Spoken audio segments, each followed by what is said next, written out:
So today we're going to do some fermenting, some drying, some freezing, and some pickling.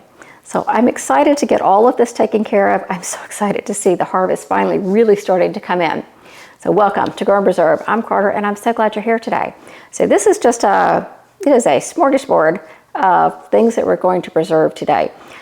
I know it looks like I have a bunch of peppers, and I do have a bunch of peppers, but I have 3 or 4 different varieties in here that I grew specifically for very different reasons. So last year I did a whole lot of mix all the peppers together and make it into a sweet pepper relish, or do an awful lot of canning of hot peppers. This year I'm going to try to shake things up a little bit because I still have a lot of canned pepper items. So I've got a couple of ideas, some things that I've done often in the past, some things are new to me. Some things will be kind of like a waylay step, an intermediate step for a project that I'll do later on when I have some different produce coming in. So we did our potato harvest the other day, and you know, if you grow your own potatoes, you get big ones that are big and beautiful, and maybe you save those and make French fries, and I'm actually going to can some French fries with those, but not today. Then you get the medium ones that I tend to use for fresh eating, and then you get the small ones that don't preserve fresh very long, but you know, not ideal for canning either because they're all different sizes. So I do have a way that I like to preserve the small potatoes, and we're going to do that today. I also have some shallots and some garlic and some onions and a whole bunch of herbs that I have drying at the moment, so we'll get those taken care of as well. So we're going to kick off our preservation projects today with a ready-to-go recipe that we're going to prepare for the freezer, and that is jalapeno poppers. So David is particularly excited about this one and wants to know exactly where they're going to be stored, and will I write the directions on how to cook them on the package. So I said, yes, we'll do all of that, but just let me know when we get low, right? So we're going to start with that. I'm going to get everything shifted around, get all my pieces and parts together to make the poppers, and we'll get going on those, and then I'm going to flash freeze them before we go to package them up. So I want to go ahead and get that started first so that by the end of today I can have those packaged up and in the freezer and ready to go. Okay, let's get started on the poppers. I had 19 jalapenos. I took out from the freezer this morning 2 packs of bacon. These are, you know, reasonably small packages. I think that they are 10 ounces, and I think they tend to have 9 or 10 slices in each. So that's actually going to work out better than I could have hoped for. I also have, and this one is a little different. Most people use cream cheese, or maybe a mix of cream cheese and some type of shredded cheese. I can't eat cream cheese, so I'm going to use goat cheese. This is what I've been using lately. I really like it, and David really likes it too. So use whatever cheese suits you. Heck, use whatever pepper suits you. They don't have to be jalapeno poppers. They can be something else. So this is what I'm going to use. And I'm going to wear some gloves because I know for a fact these are some spicy jalapenos. So let's get started on this. We'll do a couple of them, and then I won't make you sit through the whole shebang here, but I will come back and show you what we managed to accomplish. Alrighty.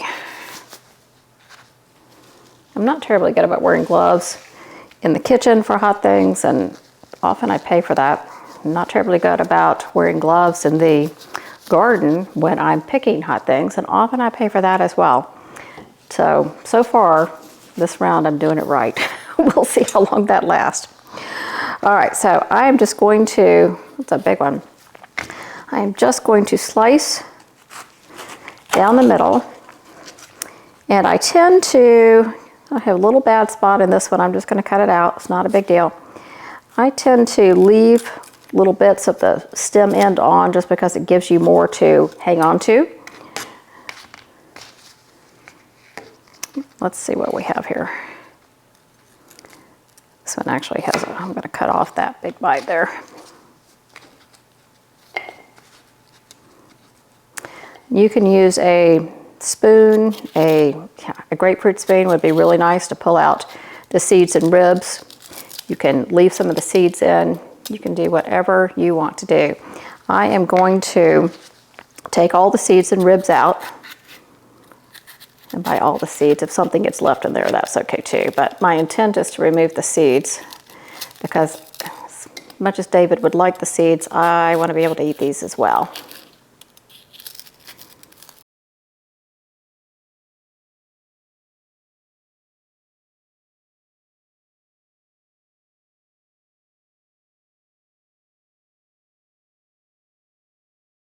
All right, let's get all these stuffed now.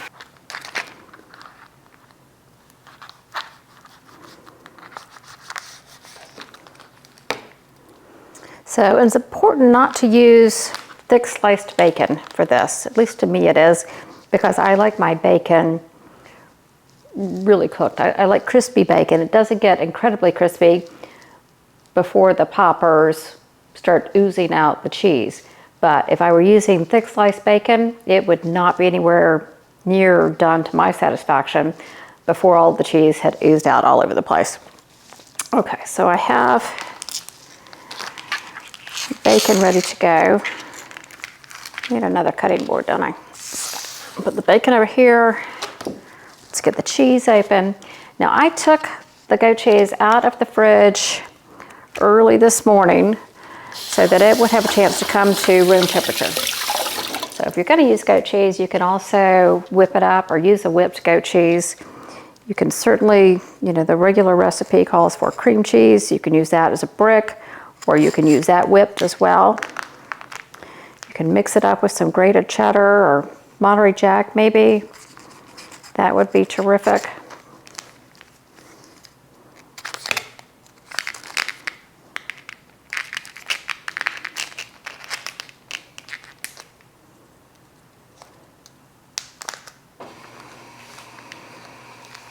All right, I'm going to get my gloves back on because we're going back for the peppers.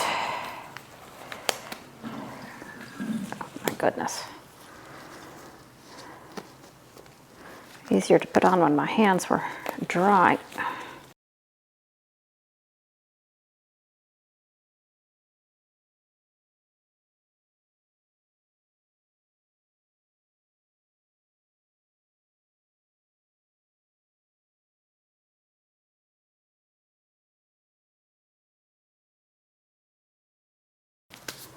All right, it better be worth it because that was quite the hassle. I'm going to get a regular knife here. I'm going to start with a popper.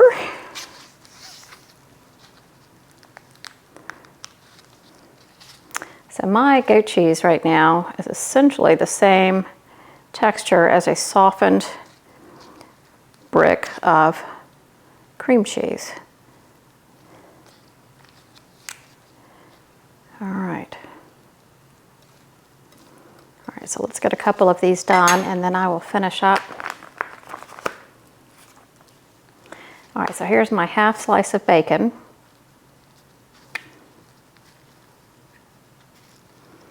I like to start and finish my bacon on the bottom of the pepper, but that does not always work out. I'm just going to stretch it thin.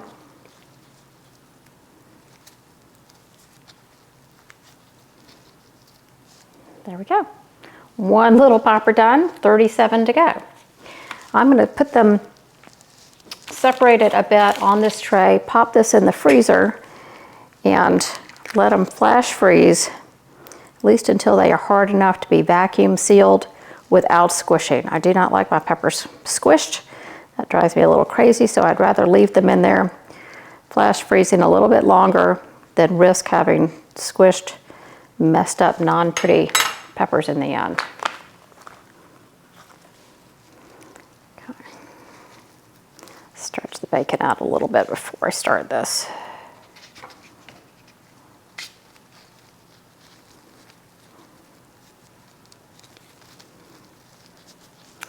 All right.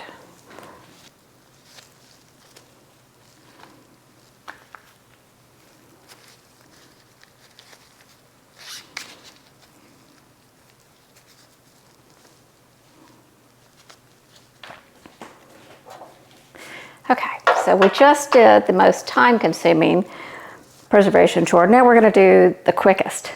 So I ended up putting 30 jalapeno poppers in the freezer to flash freeze so that I can package those for individual meals. I kept 8 in the fridge for tonight, and we'll just have those with dinner because I know David would be devastated if he came home after seeing the bacon in this sink this morning and realizing what was going on if he didn't have any jalapeno poppers for dinner. So we're going to do that. So right now I have some herbs to take care of. I did a harvest yesterday and threw those in the freeze dryer, and herbs in the freeze dryer just don't take any time at all. but they don't have to be freeze dried. I've always done them in the dehydrator, or I have just hung them upside down to dry. Both of those ways work absolutely perfectly. And in fact, just laying them flat to dry, if you have some sort of a mesh to put them on, that's absolutely fine too. So however you dry your herbs, make sure you keep up with that during the season, particularly things like basil, because if you don't keep cutting, it's going to go to flower, and then it's going to be bitter, and then it's going to go away, and you'll be wishing you had that basil back. So I've done several batches of basil so far, and I've packaged those up for long-term storage. So this one I'm just going to do for everyday use. And then I have a jar of sage that I've started, and I'm going to add to that a little bit today. And then I have a little bit of oregano. I'm going to go ahead and start a fresh jar of that. And these will all just be for items to keep in the kitchen and use as I'm cooking. Now, when I store my herbs, just use any old used lid, and I did not vacuum seal that. It just has a good seal. So I store it pretty much whole, at least as whole as I can keep it as I'm stuffing it in the jar, because I find that way when I go to break it up to use it, I get much better fragrance and flavor out of it. So that's what I'm going to continue to do. So now I have some, let me show you what I've got. So here's this is sage, and I got 2 little rosemary sprigs by mistake as I was cutting, I guess, the sage. And then I have some oregano here. So not very much on those. And then I have 4 trays of basil. And as you know, you can put on this big, massive pile of fresh basil, and it comes out like a few leaves. It looks like nothing. But anyway, it's going to be just fine. And it is an excellent addition to the kitchen cabinet.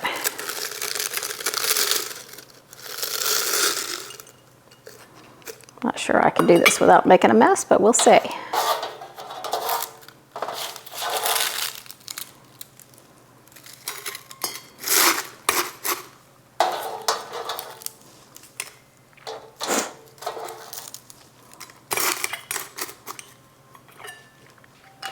All right, there's my sage. You wouldn't know I just added any to that jar, but we did. And I'm just going to put this on. It'll be fine as long as I use it within a year or so. It'll stay plenty dry enough. All right, then I'm going to do this little bit of oregano. And I'm just going to start a jar. I don't have anything left from last year's oregano in my pantry. So I have a little bit of store-bought oregano that's probably, quite frankly, a little old to be using. So I'm going to get this started. We'll keep this here in the kitchen.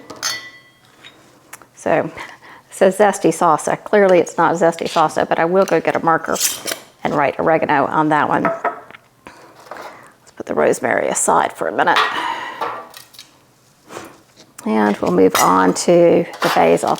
So that was an overflowing tray of basil when I put it in, and they were all overflowing. Not so much anymore, but that's okay.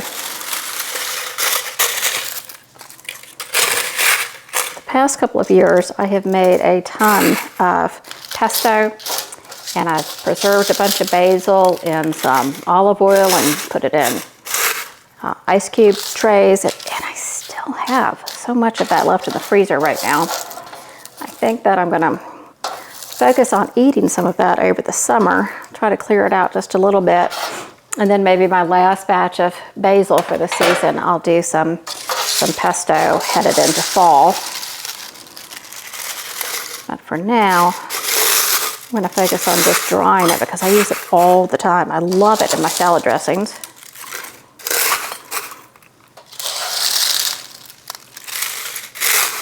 I love it in any sauces I make.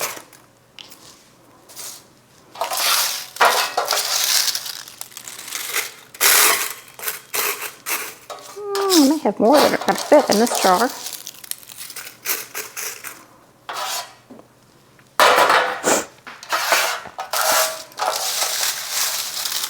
So these leaves here are a little bit smaller, you'll notice. I have basil still growing in my grow room from when I did basil microgreens video, or the whole microgreens video. I think I started that in February. And I keep harvesting from there just as much as I harvest from outside, but the leaves do stay a little bit smaller indoors.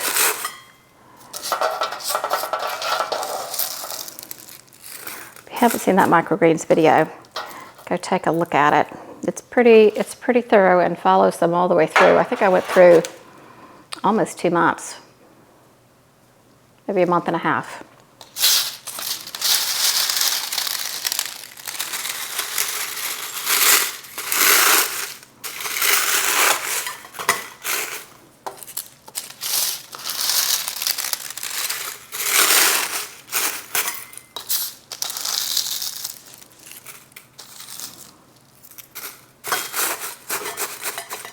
All right, it's actually the perfect size.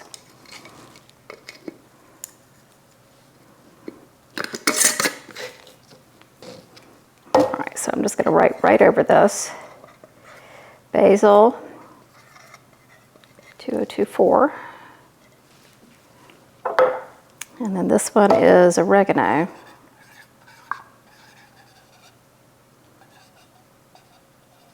$20.24.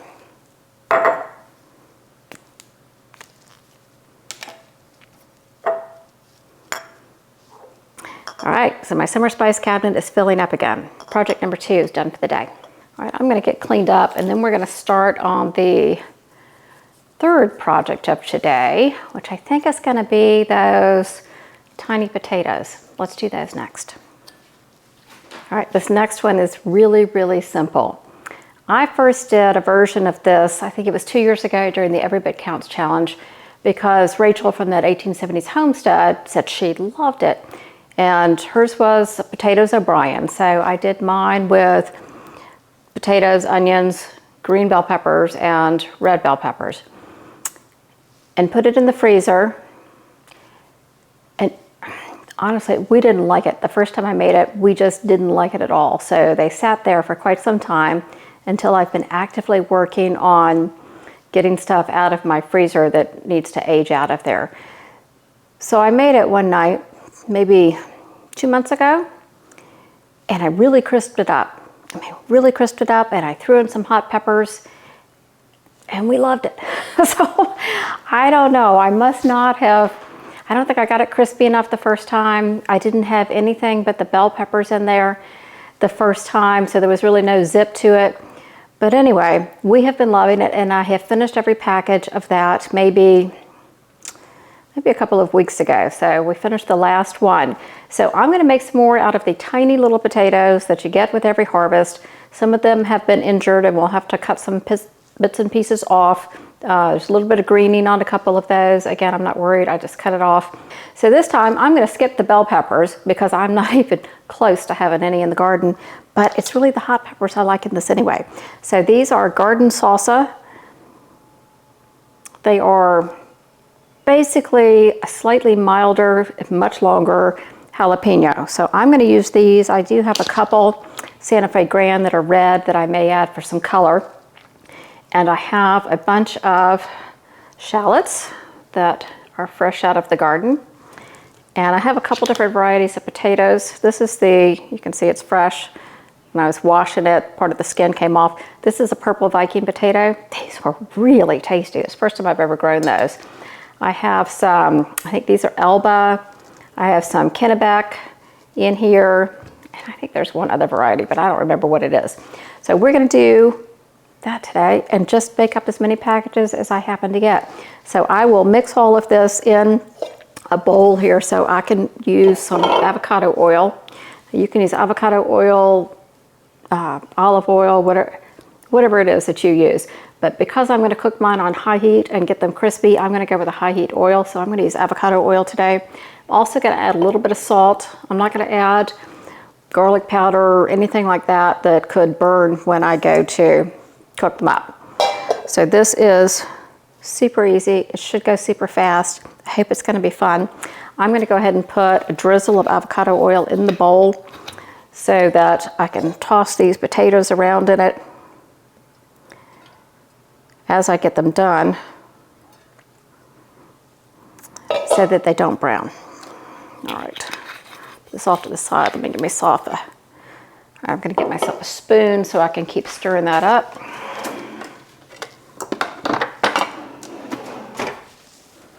All right, I'm going to set the peppers aside because I don't know how many I'm going to need yet. It'll all be based on how many potatoes I have and what ratio I want. There's no real recipe for that. See, that one got wounded as we were digging it up. So I'm just going to cut off the bad part, put it in the garbage bowl here.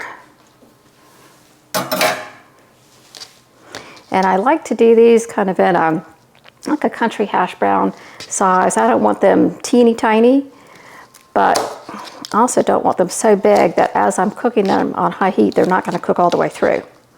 So I don't even know how to tell you how large that is. Smaller than my thumb. Anyway, use your own judgment there. I'm sure you know what you're doing.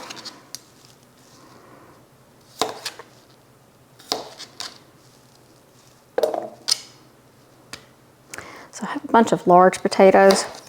I think I mentioned before, I'm going to turn most of those into fries, although not today. And then the medium-sized potatoes, I find that I can usually get through some of those fresh. Now we are, as you may or may not know, we are keto, so we don't go through a ton of potatoes, which is really why it's important to me to go ahead and get everything preserved, because we cannot eat an entire crop of potatoes before it starts to go bad.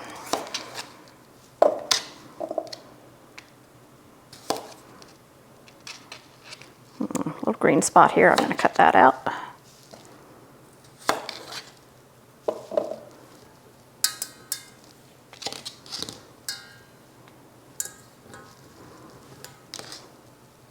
So these little purple potatoes that I have, they are not purple on the inside. They are a white potato on the inside. I really thought they were delicious. I'm definitely going to grow more of those next year.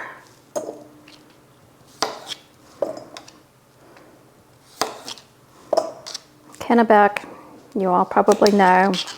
I love that one for making French fries. We cannot grow russets here in the South. So I go for any kind of white flesh potato. So I did the Kennebec, the Elba, and the red potatoes for that, or the purple Viking. Take off that little stem. So I planted 8 pounds of potatoes, I think, 8 pounds of seed potatoes.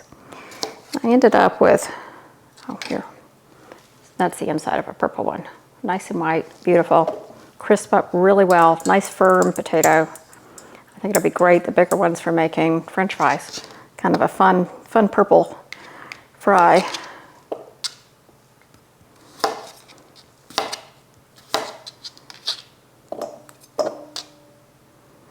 But back to my harvest. I planted, I think, 8 pounds. Ended up with 24 pounds harvested. It was not ideal. We did have a lot of rain. I had a little bit of rotting in there. I had a little bit of disease in the bed. And frankly, a little bit of impatience in wanting to turn that bed over so I could get another summer crop going. So I probably could have done a little bit better, but you know, that green goes a little farther through than I want.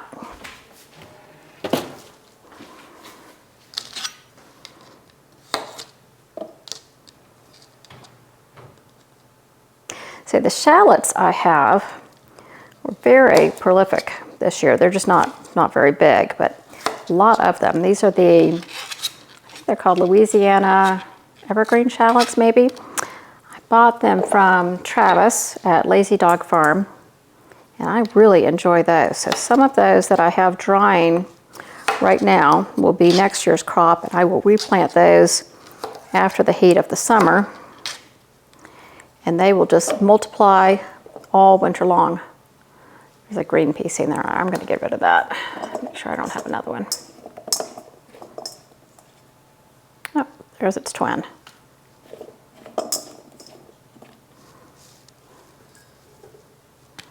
So the green, if you don't grow your own potatoes, is just where the potatoes have been exposed to sunlight. So they may have not had enough soil on them or mulch, and the sun got to them and turns them green. And that green is solanase, and it can give you quite an upset tummy. So don't want to eat those. You can replant those if you want, if your timing works out fine. You can definitely grow from one. that is green. You just don't want to eat it.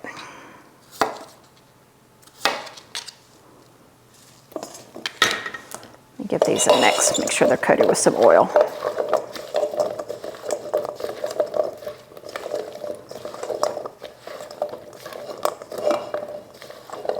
So I don't blanch these before I stick them in the freezer.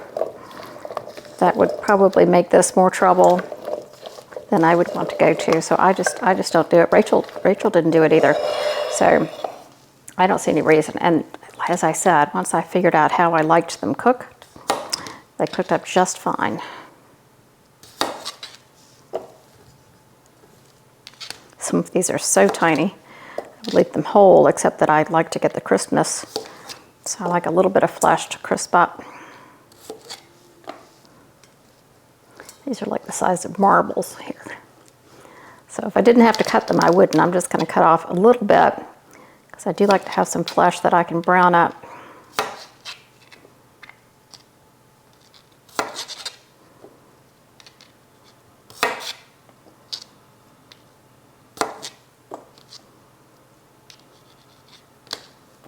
Just put those two in.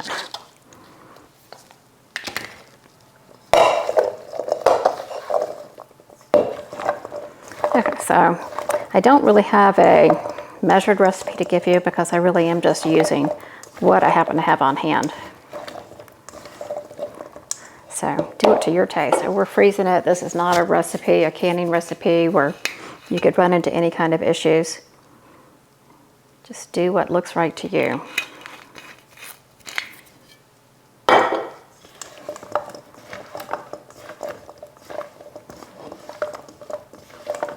All right, that looks great to me. Add some salt.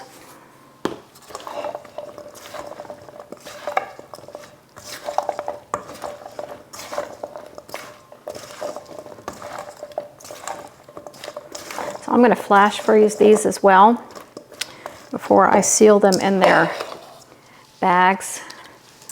All right. A bunch of little shallots. I kind of brought up the smallest ones. So I'm just going to slice those up.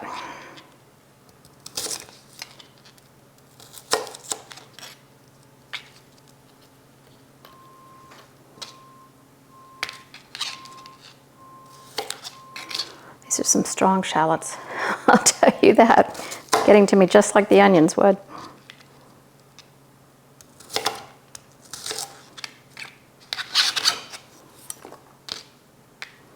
And these are particularly good crispy as well. It looks like a garlic clove, but that's actually a small shallot.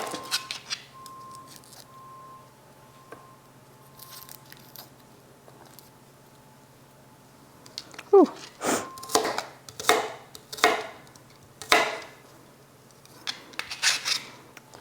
All right.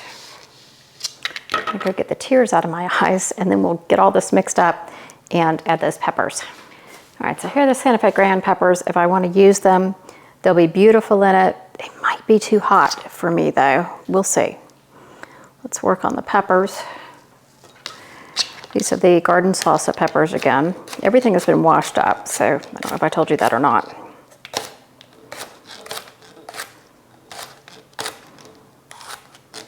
It's gonna be a lot of peppers.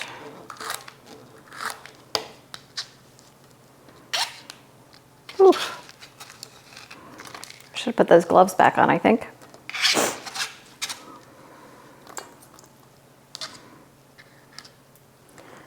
I think I'm going to leave the seeds out of these.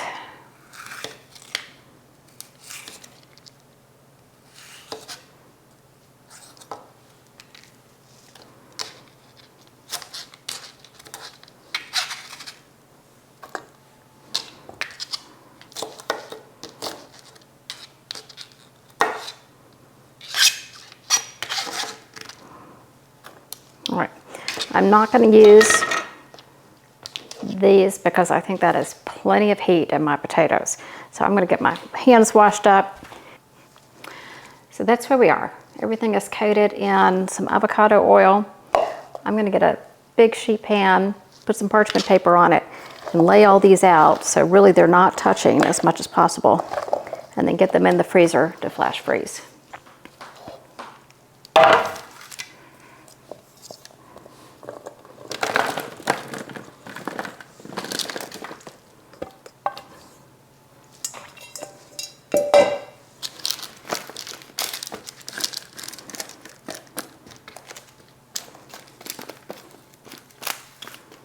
Okay, so I'm thinking this is going to make 3 packages for the freezer, which will be great. Again, we don't eat them terribly often because we're keto. Or well, I'm keto. David is not keto at the moment, so he requests them more often. Okay, into the freezer these go. Okay, let's make some refrigerated pickled banana peppers. We'll see how many jars we get. I have 3 out, make it 4. I don't know, we will see. So I have, these are banana peppers, believe it or not. I think 1, maybe 2 of them are sweet banana peppers. The rest of them are hot as fire. The hot ones are called blazing banana. I mean, that thing is, it's huge. It's a big pepper. Look at this one. So the other one, let's see, the sweet one is called Bounty Banana. First time growing them this year. So I certainly like the size of them. We will see how many jars I get out of this. And then I have some Santa Fe Grand for a little bit of color. Not that I need any more heat because that blazing banana is blazing. It is appropriately named.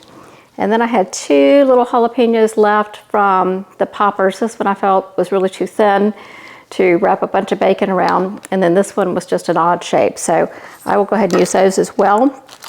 I have some little garlic bits and bobs that it is time to use up. And I had a little under half of an onion in the fridge, and I'm about to head out of town. So I'm going to go ahead and add that to this as well. I have just put some white vinegar and water, and I like about, 3-to-1 ratio. You can use any ratio you want. We're just putting these in the refrigerator. No canning involved. So I have in here, because I don't know how much I'm going to need, 3 cups of white vinegar, 1 cup of water, and about a tablespoon of sugar. Now, David does not like his pickles sweet, but I do find that a little bit of sugar helps add a little bit of crunch or leave a little bit of crunch in them and kind of takes the edge off. I'm also going to add some dill weed and some mustard seed. You can add whatever seasonings you want. If you want to put in a pickling spice or you want to put in some cloves or, I don't know, anything kind of fun, feel free to do whatever you want. I have learned over the years that if I put it in that jar, my husband is going to just eat it indiscriminately. So he'll take a big spoon and he'll dish out a bunch and he'll put them on a salad or on a sandwich or frankly just in his mouth. So I used to put a tea bag for the tannins in the bottom of a jar. And one day he said, yeah, I didn't like the last batch of pickles. I don't know, it's kind of grainy and maybe even it felt a little bit papery. I thought, oh no, he ate the tea bag. He did. He had no idea he was eating a tea bag. So I'm not sure he'll be thrilled that I told that story, but we'll see if he watches the video. Anyway, that's my story with David. So I like to keep it small so he's not going to knock out a tooth or eat something that really isn't edible. So that's why I started adding the sugar. I think it does help maintain a little bit of crunch. Not a ton because I don't use much sugar. He doesn't do much sugar at all if that's possible. He's not supposed to. So let's get chopping this up. I'm going to put it all in this bowl, mix it up together, and then we will put it already mixed into these jars. I think I'm going to have more than 3 jars now that I look at it. I'm going to start heating this up. I may have to make a little more brine, but that's okay. All right, let's start with these big monster banana peppers. All the seeds get left in these. This is primarily a David thing. I like them on pizzas and things like that when I can just put, 2 or 3 on a big slice. But he will just eat them like, I don't know. He doesn't think of them as a condiment. He thinks of them as food, right? Which is great.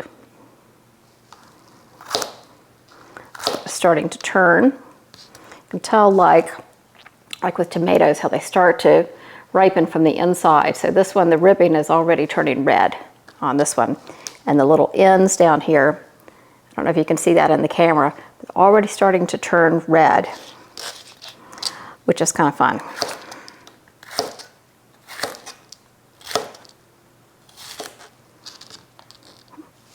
There's a good shot of the red ribs. You know what? I'm going to put my gloves back on. Actually, I'm going to get a new pair of gloves because those last ones were angry with me.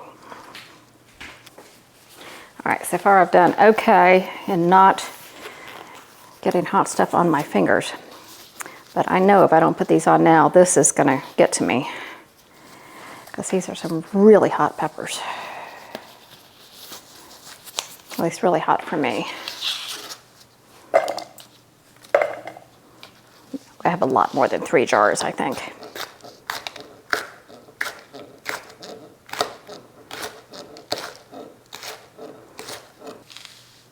I think I have 3 or 4 of the blazing banana pepper plants, maybe just 3, in the garden. And those things produce like mad.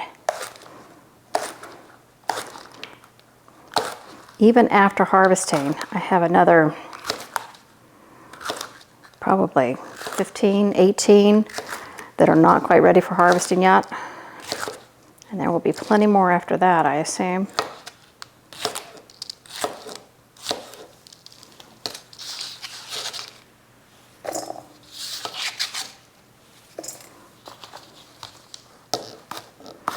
So I'm really just heating up the vinegar, water, and sugar brine just enough to melt the sugar.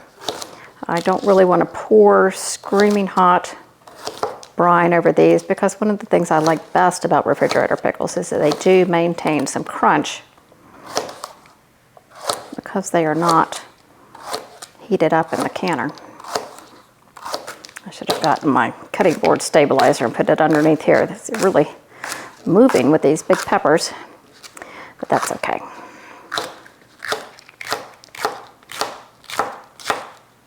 A great silicone mat. It really keeps my cutting board in place, but it works better when I remember to use it.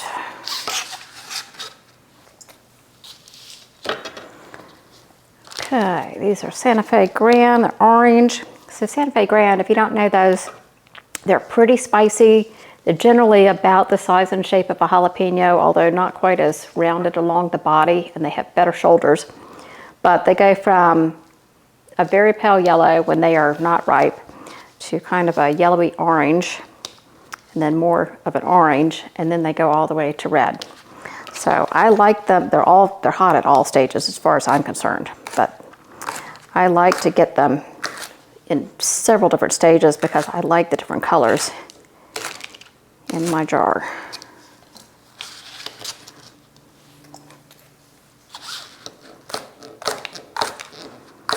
And again, this is for David, so I'm keeping all the seeds in here.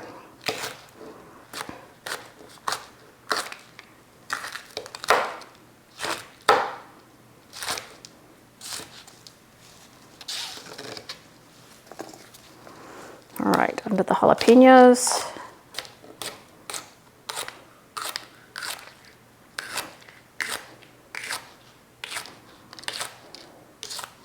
One other thing I'll say about the Santa Fe Grand is I find that they hold their texture better when canned than jalapenos do. They maintain their crunch, whereas I think jalapenos get a little bit soft.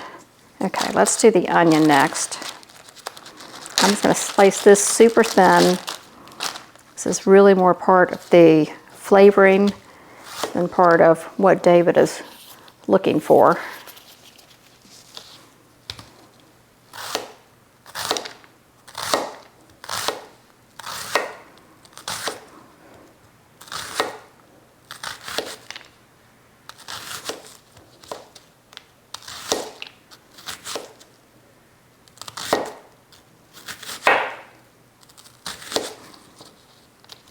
Maybe enough. All right, I've decided we're going to do quarts this time. so I don't start the season off with my refrigerator crammed with a bunch of small jars of pickles. So I'm just going to layer some things in here. I chopped up the garlic, so I'll put a couple of cloves in the bottom there.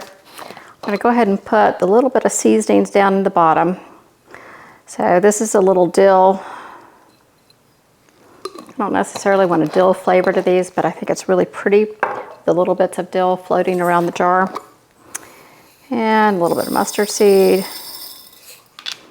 Again, let's go ahead and get the next jar done as well.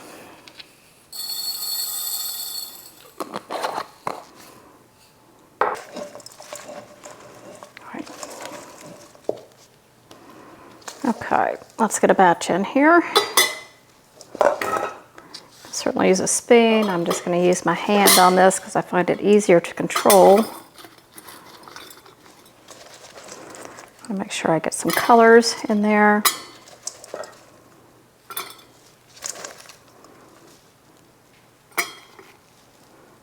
I don't want to put all the colors in the same jar.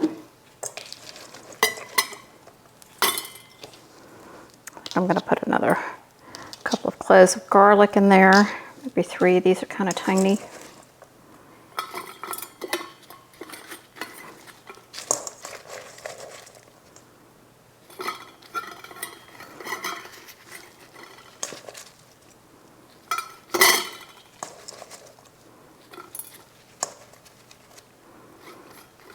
I like to really stuff them in so they don't end up floating.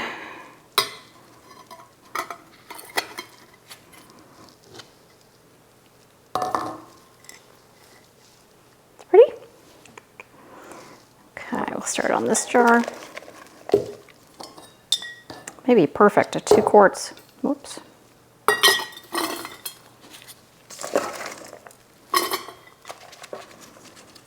A couple more of the dark green ones in here.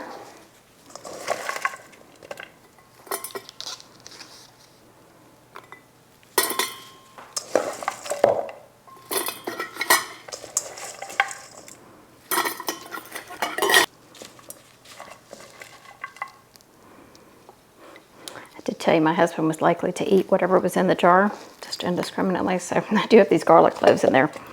But at least that's not something that's going to break a tooth like a big seed would, or, you know, something not edible like a tea bag.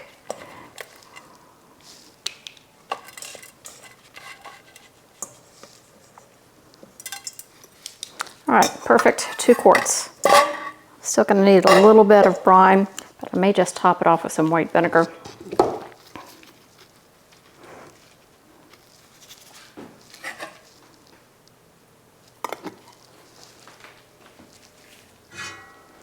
My sugar has dissolved. Whoa.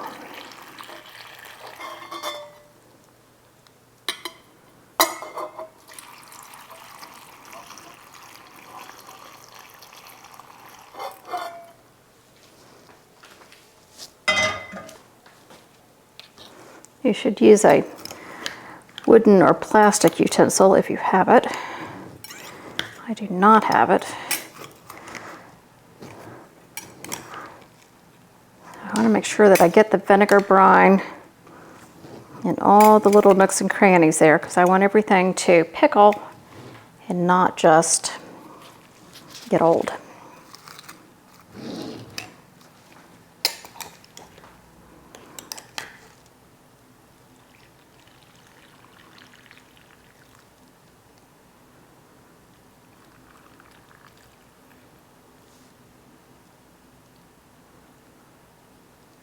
I had plenty of brine, that was perfect. Again, we're not canning these.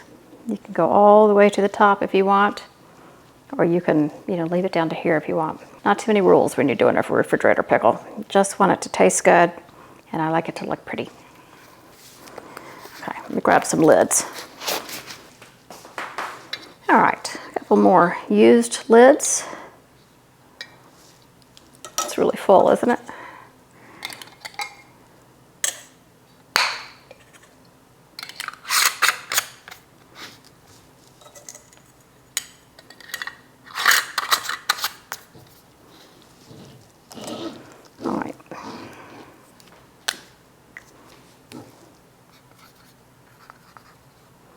I'm going to date these as well.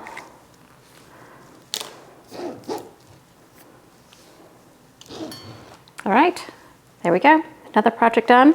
These are going to go in my outside refrigerator. I usually like to let them sit in there for at least 10 days or so before I open them. That gives them plenty of time to marinate and to kind of distribute the flavor all around. Okay, I have those in the fridge in the garage. Keep them out of David's line of sight for a while they have all of their flavors meld together. One quick note about using garlic in a vinegar brine. Often the garlic will turn like a shade of green or blue. It's just a chemical reaction. It has no effect on the safety or flavor of the garlic.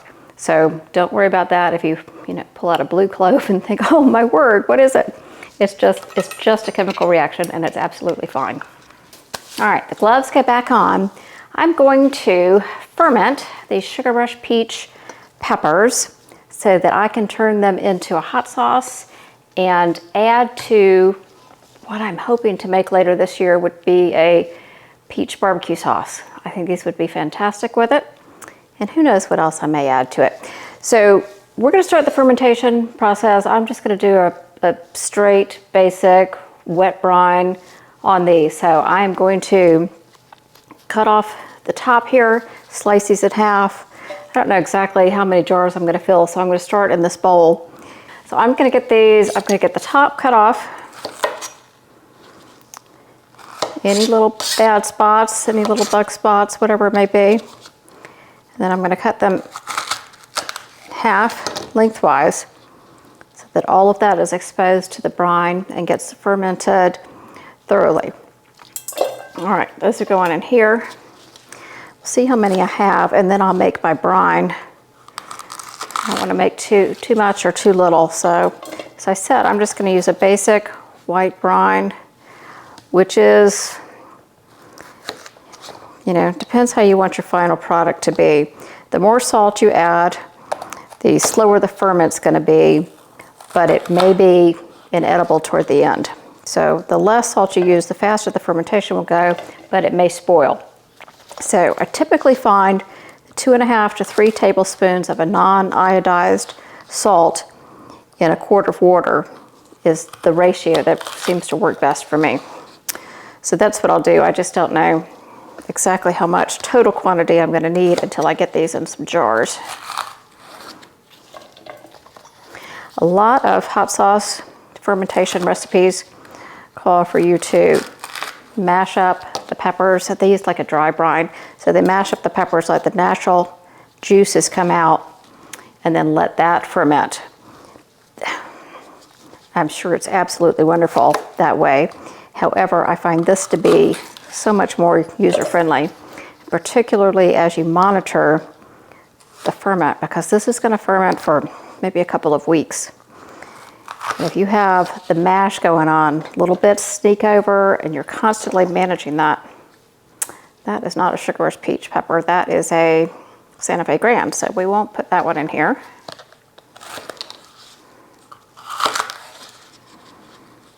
This is going to be fiery hot.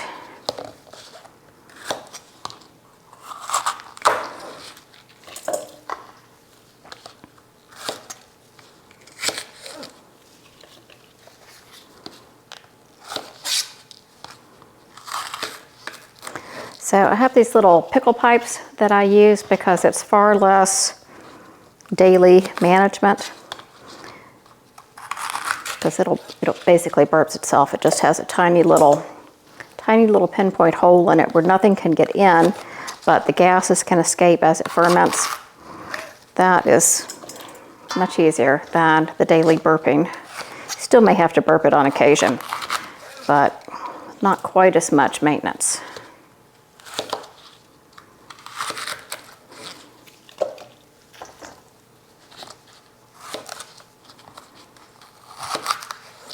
A lot of peppers I have. That one is not looking as fresh as it should. So we're going to stick with what I have here.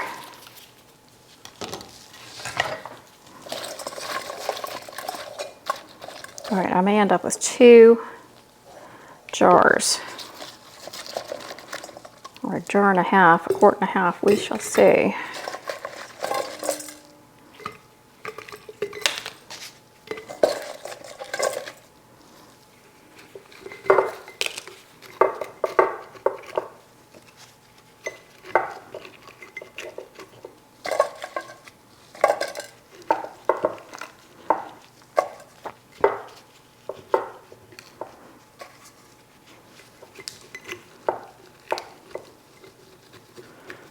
You want to leave enough headspace to get the fermentation weight in there. So I'm going to do a pint jar as well.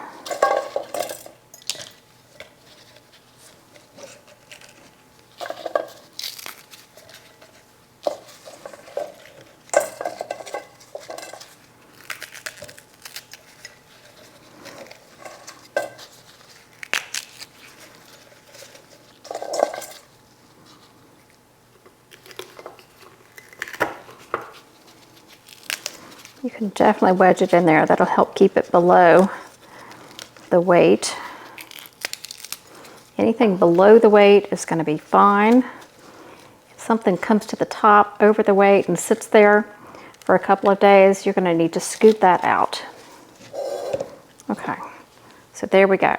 I'm going to get another quart jar so I can mix up my brine, get a couple of fermentation weights and a couple of pickle pipes and rings, and then we'll be good to go.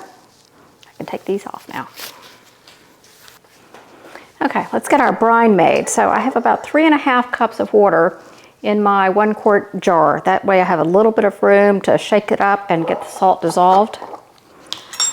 So I'm going to add about 2.5 tablespoons of a non-iodized salt. And my water is non-chlorinated. It has to be non-chlorinated water. Chlorination will stop the fermentation process. 2.5.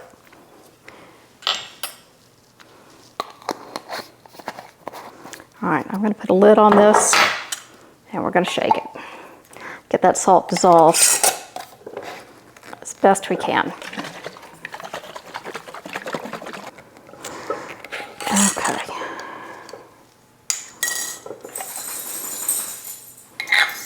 All right, that is pretty good. I'm going to go ahead and add my weights. These are the little fermentation weights I use. Push that down. The goal of these weights is to keep any of the solids from coming up above the water line. So I'm going to have to squish in a bit. Okay, there we go. All right. So now I just want to cover the solids with the brine.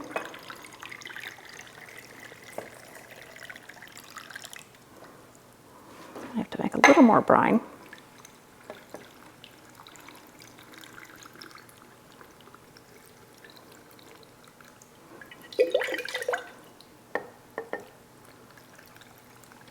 Perfect.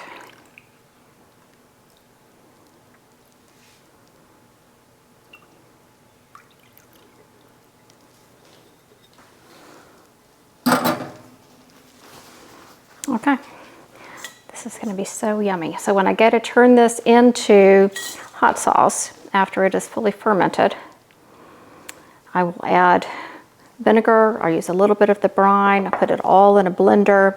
Probably add some garlic and probably a little bit of salt, maybe a touch of sugar, we'll see, and blend it up and it'll be fantastic hot sauce.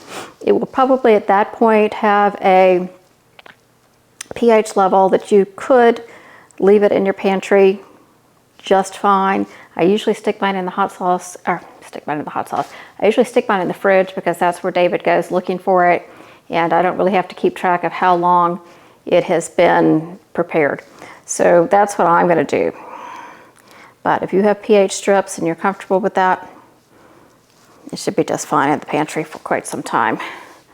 Okay, so this is the little pickle pipe thing. There's a tiny little hole there, and this is going to allow the fermentation bubbles to escape. You may have to come through and burp it every, I don't know, however long. Depends how fast your fermentation gets going. But let's say every 1 to 3 days, you may have to come along and burp it anyway. All you do is loosen the ring enough to let more air come out, and it'll make a little burping noise. And then you just tighten it back, and it's good to go for another 1 to 3 days. So I'm going to put these on a small baking sheet, because sometimes when the fermentation really gets going, it'll bubble up and out and over. And that is a mess I don't want on my counter. So I'm also going to put these in the dark.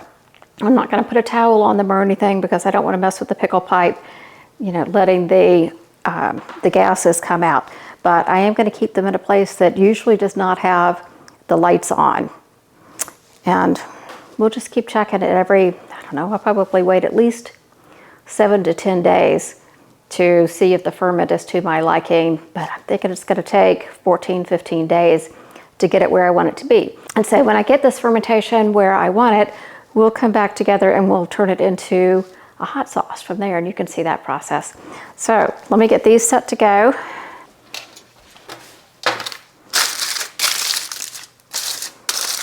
All right. So we'll check back in with these probably at least a couple of weeks, I'd say, and then we'll make that sauce.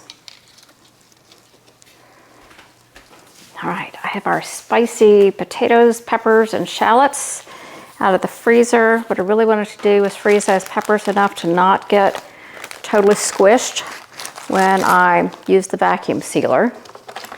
And I think that they're good. So let's start loading these up. I don't do huge portions because, again, I try not to eat too many potatoes.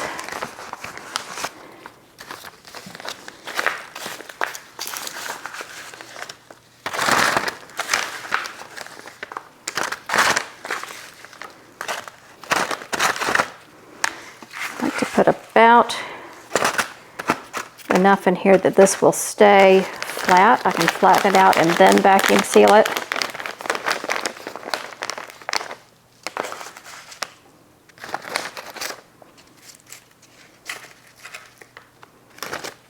I think that's pretty good. So that's what I'm going to do here. I'll go ahead and show you how I vacuum seal it. This is the vacuum sealer that I got last year, year before, can't remember. This thing is such a trooper, I cannot even tell you. Had more fights with my old big name brand one. Actually, I went through 2 of those, 3 of those maybe even over the years. You always had to stop and pause and wait, and it got really, really hot, whatever heat, you had to give it a break. And this one it just goes. It just absolutely goes.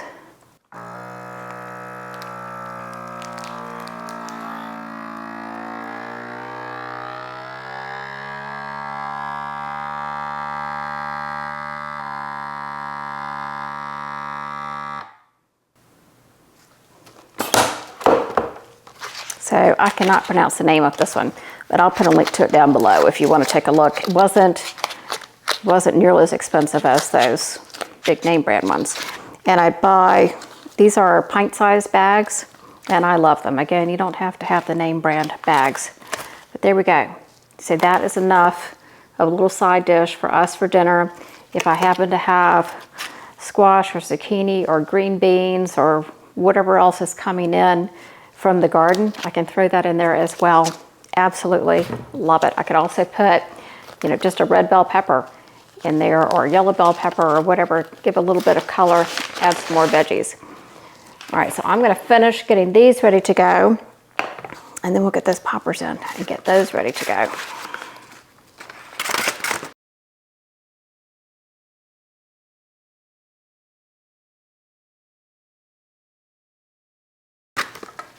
So one other thing about these pint-sized bags, I really try to do all of my veggies in these that are prepared and ready to go, ready to cook for dinner, because they defrost in no time flat. I mean, really stick them in a sink or a bowl or whatever with some cold water, and 15 minutes later, they'll be defrosted and ready to go.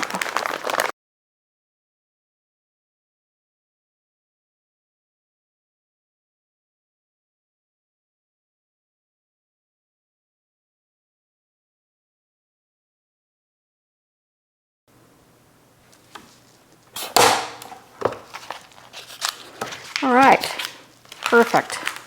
So I saved my potatoes from going bad. I saved the peppers from going bad. I used some tiny little shallots. I think we're great. And I have 4 super easy side dishes for dinner. All I have to do is defrost them for a few minutes and then throw them in a pan with a little bit of avocado oil. And as I said, I like them crispy. We're good to go. All right, let's get those poppers in and get those packaged up. As I said, if I make these for us with, maybe a side salad or something and call it dinner, I usually make 10 total, 2 packs of 5, and I eat maybe 3, and David eats maybe 7, so it works out well.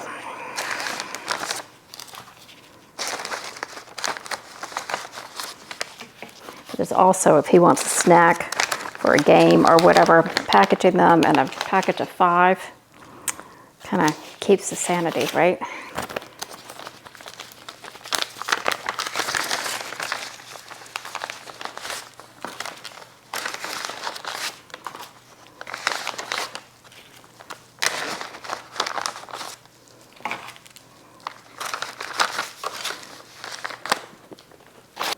Remember, I also have, did I say 6 or 8 in the refrigerator? 8, I think, in the refrigerator for dinner tonight. So David will be quite happy about that.